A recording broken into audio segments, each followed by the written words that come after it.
Eu não acho ele um mau goleiro, só que eu acho ele um goleiro, assim, normal, pegador de bolas defensáveis, entendeu? Ele não é um goleiro, lógico, não dá pra comparar. O Hugo chegou num patamar muito superior, mas a gente vê que o Donelli não é aquele goleiro de milagres, de bolas difíceis. Você vê que ele defende algumas bolas ali defensáveis, e quando a bola é um pouco mais difícil que vai no gol, acaba entrando. E traz um temor pra gente isso daí, porque a gente vê com frequência o comentário da possível convocação do Hugo para a seleção brasileira. E aí, o Hugo é convocado para a seleção. Corinthians numa quartas de final, semifinal da Copa do Brasil, disputando a liderança do Campeonato Brasileiro com algum time. Deus quiser, numa oitavas de final, numa quarta de final da Libertadores, o Hugo desfalca o time, a gente vai para um jogo importante desse com o Matheus Donelli no gol. Bom, galera, Coringão 2, Portuguesa 2. Galera, eu tô fazendo vídeo, o jogo foi no sábado à noite, já passou domingo, hoje é segunda-feira, eu tô fazendo vídeo hoje. Então assim, galera, eu não vou ficar analisando muito o jogo, porque, né, 2 dias depois, eu creio que vocês já tenham visto praticamente tudo sobre o jogo. É mais a questão do compromisso que eu tenho aqui de manter um vídeo sempre de um pós-jogo. Eu quero ter esse registro para quando eu ver o canal lá na frente, eu ver que eu fiz um registro sempre comentando após os jogos, né? Infelizmente eu não pude gravar o jogo no sábado, porque como quem já tá seguindo o canal há mais tempo sabe, eu trabalho aos sábados à noite, então quando tem jogo no sábado à noite, quebra minhas pernas, eu não consigo assistir. E ontem foi um dia meio atribulado pra mim, então eu acabei gravando o jogo hoje, como eu falei, só nessa forma de ter o registro aqui, beleza? Bom, galera, o Coringão empatou aí, poderíamos ter saído com essa vitória, né? Como eu falei, eu não pude assistir o jogo. Às vezes quando passa na Cazé TV eu ainda consigo dar umas espiadinhas lá no serviço, mas desse sábado não teve como mesmo, então eu só vi os melhores momentos depois. E vi aí, né, que o Coringão até teve chances de ganhar o jogo, né? Mas, como eu falei, não vamos analisar, só comentar aqui que o Corinthians abriu o placar aí com o Matheus Bidu cruzando a bola ali, né? Aquele meio chute, meio cruzamento, acabou se tornando mais um chute indo direto no gol, marcando o primeiro gol do Corinthians, quando a Portuguesa já tinha aberto o placar com um chute no cantinho do Matheus Donelli. E depois o Thales Mágico fez a jogadinha ali, pedalou para cima do zagueiro, sofreu um pênalti, né? Inclusive de Thales para Thales, que o jogador da Portuguesa que fez o pênalti também se chamava Thales, né? E depois, posteriormente, o Corinthians sofreu mais um gol. Mesmo assim, o Corinthians ainda teve chances de fazer o terceiro gol e continuar na frente do placar, né? Mas o nosso digníssimo Pedro Raul aí, mais uma vez, correspondeu à nossa expectativa nele, né? Do modo negativo, né? Porque a expectativa que a gente tem do Pedro Raul é essa, é dele fazer esse tipo de coisa, né? Deixar... O Corinthians poderia ter saído com os 3 pontos e continuar com a meta de atingir aquele patamar lá de bater a campanha do nosso rival, a melhor campanha da história, desde que o campeonato ficou nesse formato, né? Que ele é hoje em dia o Campeonato Paulista. Atingiu os 31 pontos, mas agora o Corinthians não consegue mais isso, consegue atingir no máximo 29 pontos, né?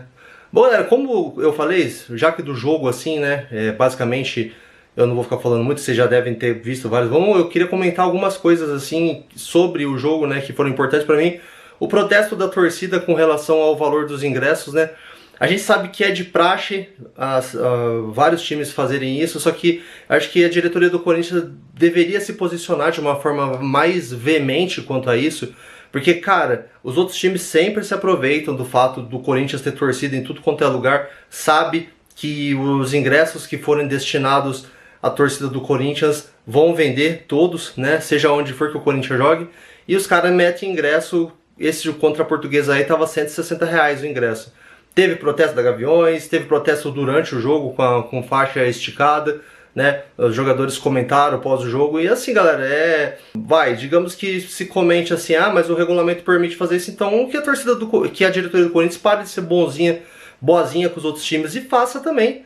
Meta um ingresso caro pra caramba lá no setor visitante, lá na Neoquímica Arena, que a recíproca seja verdadeira, né? Porque adianta o Corinthians fazer a política da boa vizinhança e quando chega na hora do Corinthians jogar fora de casa, que muita gente deve estar estranhando, né? Como o Pacaembu é considerada a casa do Corinthians, né?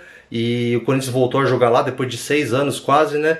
Pô, pra gente é uma nostalgia do caramba, pra gente que é corintiano mais velho aí, Pacaembu foi a casa do Corinthians durante muitos anos, ganhamos a Libertadores lá, né? Mas o mando de jogo não era do Corinthians, era da Portuguesa. Então a Portuguesa fez valer isso para cobrar o ingresso nesse valor e faturar uma baita grana em cima da torcida do Corinthians, né?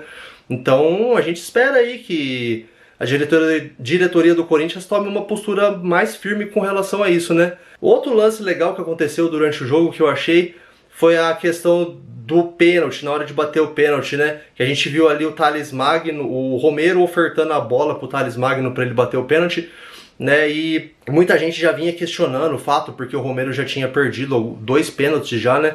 E dava a impressão quando ele pegou a bola que parecia que ele ia insistir na ideia de que ele era o batedor, né? E aí ele segurou a bola, mas depois o Thales Magno disse na entrevista coletiva que ele perguntou, opa, posso? Aí o Romero foi, deu a bola pra ele, a torcida aplaudiu, e foi uma atitude bacana por parte do Romero, porque já acaba com aquele, né, disse-me-disse que ele tava sendo estrelinha, querendo ser o cobrador e tal. Se tem cobradores mais capacitados, né, eu não sei o histórico do Thales Magno quanto a bater pênalti, mas a gente viu que o Romero não vinha batendo pênalti bem aí, então, né, que seja assim, que ele passe a vez para outros batedores. Se bem que o Romero, eu não sei, o histórico dele de bater pênaltis não é ruim, só esse últimos jogos aí que ele bateu mal. E eu acho que o que ficou muito latente assim foi porque ele tava ali discutindo sobre quem seria a vez de bater pênaltis com outros cobradores qualificados, né? Como era o caso da vez lá do Yuri Alberto, né? Que o pessoal até ficou levantando polêmica, se aquele post que o Yuri Alberto fez lá sobre humildade não teria sido pro Romero e tal. Então, assim, só que nesses casos, quando joga o time reserva, assim, eu acho que ele até pode ser um dos cobradores principais, mas enfim, ele passou a vez pro Thales Magno aí, e o Thales Magno bateu o pênalti e colocou o Coringão na frente de novo. Pena que não sustentou a vantagem, né, devido aos 2 últimos fatores que eu quero comentar aqui no vídeo.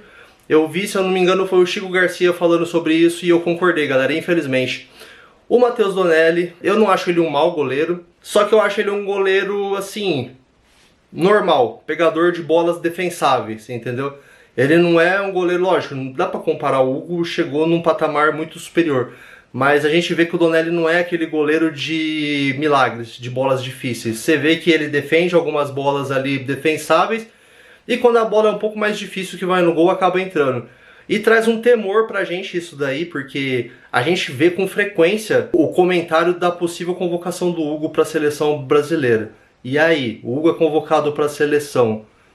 Corinthians numa quartas de final, semifinal da Copa do Brasil, disputando a liderança do Campeonato Brasileiro com algum time. Deus quiser, numa oitavas de final, numa quartas de final da Libertadores, o Hugo desfalca o time, a gente vai para um jogo importante desse com o Matheus Donelli no gol. Ele não tá me passando essa confiança de ser o suplente do Corinthians, não. A gente tem o Felipe Longo aí, que tá com a seleção brasileira, ele vai voltar agora.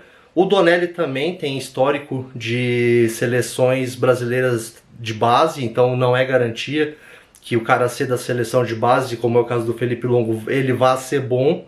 Mas a gente fica com essa expectativa aí, porque eu não sei, cara, o Donelli não me passa confiança para ser esse primeiro reserva imediato, caso o Hugo precise desfalcar o time por algumas partidas, não. E o Coringão também deixou de sair com os 3 pontos, como eu cheguei a comentar no começo do vídeo, mas nosso querido Pedro Raul aí não fez nada diferente do que se espera dele também, falando nesse critério de jogador que pode decidir uma partida. Também não consigo enxergar que o Memphis ausente, o Yuri ausente por algum motivo, o Memphis também está sendo cogitado aí, a hipótese de ele voltar a defender a seleção da Holanda. O Yuri a gente não sabe, pode ser vendido ou pode ir para a seleção, a gente não sabe, mas falando mais especificamente do Memphis, o Yuri Alberto teve uma fase que estava todo mundo meio que desistindo dele também, né, e ele deu a volta por cima. Mas eu tô meio que desistindo não, já desisti faz tempo do Pedro Raul, mas infelizmente o Pedro Raul eu não consigo ver com essa capacidade de dar essa volta por cima que o Yuri Alberto deu. Espero estar errado, né? Teve uma vez que surgiu uma notícia de troca lá, eu não vou lembrar com qual jogador do Internacional foi, mas um jogador do Inter que tava meio em baixa lá também, e se cogitou trocar ele pelo Pedro Raul. Eu fiquei feliz com essa notícia, porque eu falei, vai que esse cara vem do Inter e dá certo aqui. Se o Pedro Raul tiver que dar certo lá, que dê. Mas no Corinthians eu já não via mais o Pedro Raul podendo dar certo. E infelizmente eu não enxergo essa situação. Diz aí pra mim nos comentários se você acha que o Pedro Raul pode dar a volta por cima no Corinthians ainda, ou se já era. Beleza, galera? Bom, videozinho, como eu falei, só pra não faltar com o meu pós-jogo, né? Não, pelo todos os motivos que eu já falei, eu não pude fazer o vídeo. Quarta-feira tem o Coringão pela Libertadores. Graças a Deus eu não vou estar trabalhando, eu vou poder assistir o jogo de boa.